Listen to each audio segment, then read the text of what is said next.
Hello, this is Jeremy Bream. I'll be going over this week's restaurant investment study opportunity. Executive summary.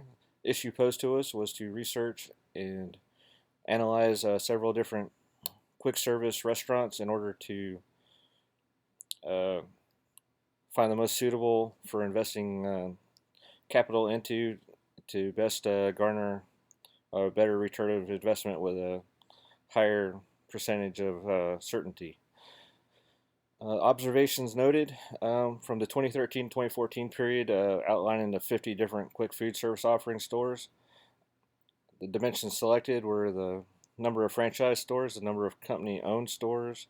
It also includes the earned revenue during the 2014 fiscal year and also the change between 2013 and 2014. For recommendations, to the data that will be presented later in this presentation, it is recommended to invest in Starbucks. Starbucks has sustained market position in earnings. They continue to expand while posting profits. Their stock market summation shows a 5-year trend continuing to gain momentum, and they're also expanding offerings to attract more customer base. The data source that we collected the data from was from the QSR top 50 brands for 2015. The dimensions used were the name, 2014 U.S. sales, 2014 U.S. average sales per store, total number of franchise stores, total number of company stores, total number of, and 2013-2014 total change in store count. The data imported was imported into Tableau via the XLS file format. Also added a chain type dimension in order to better visualize the kind of stores that are performing and give a better visual image to easier assimilation of the data.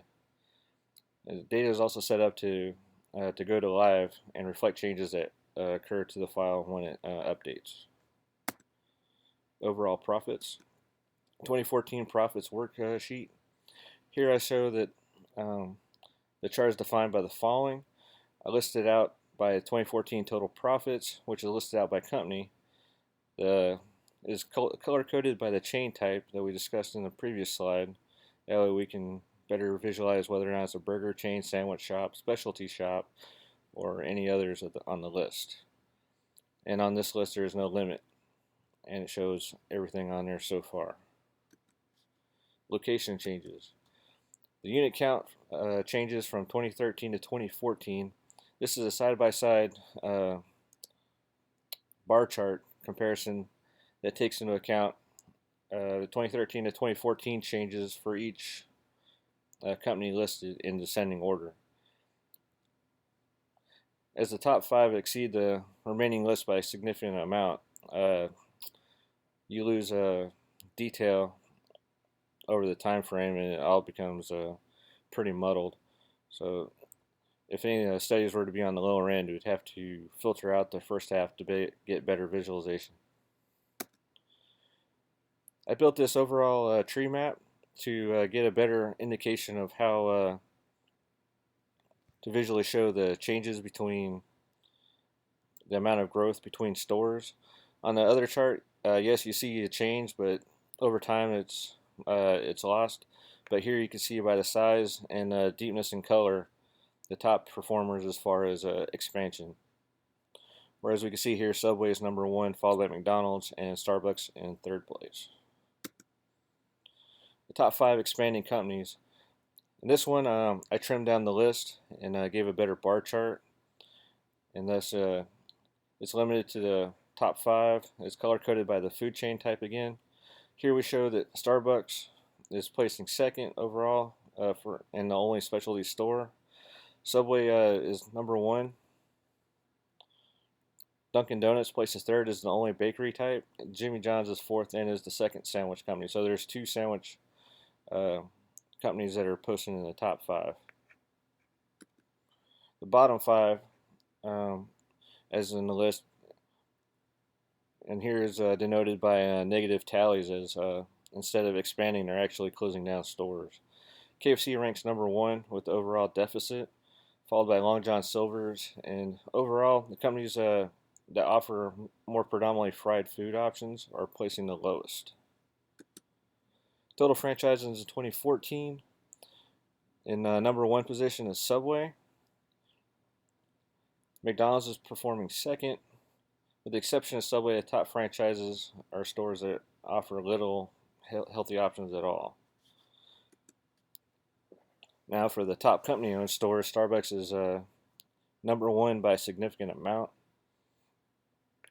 And these are stores that are outright owned by the company, not actually, the franchises aren't bought and ran by individual company owners.